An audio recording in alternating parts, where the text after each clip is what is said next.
High, আজকে হচ্ছে 2 তারিখ আর এখন বাজে বিকেল 5:30। আমি এখন যাচ্ছি ঘুরতে। ওই তো আমি যাচ্ছিলাম সবিকের বাড়ি। তারপর আমি গিয়েই ছাদে চলে গেছিলাম, কারণ বিকেলবেলায় ছাদটা ভীষণ সুন্দর লাগে। তোমরা শুনতে পাচ্ছ কি সুন্দর পাখিদের কিচিরমিচির আওয়াজ, কি সুন্দর ভিউটা লাগছে এখান থেকে সন্ধ্যাবেলায়।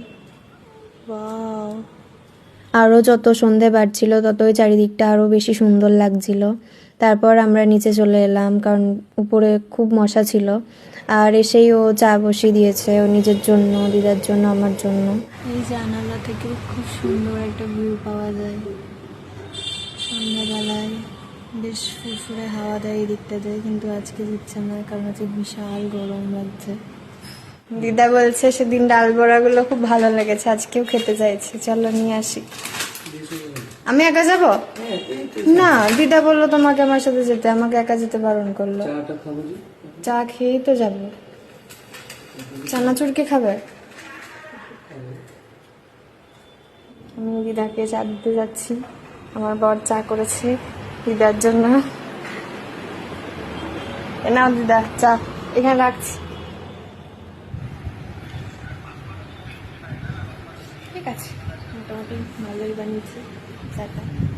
খাই এখন আমি যে তোমার বাড়ি এলাম, তুমি আমার সাথে চা খাওয়ালে, চা আর চানাচুর।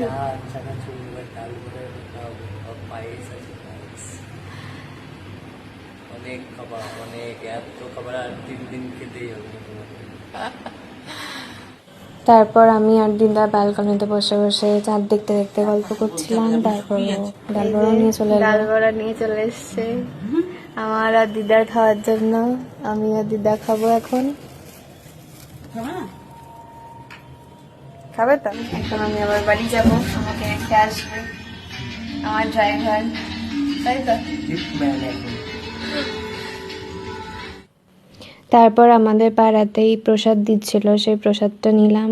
তারপরে আমি বাড়ি চলে এলাম। আজকের মতো শেষ।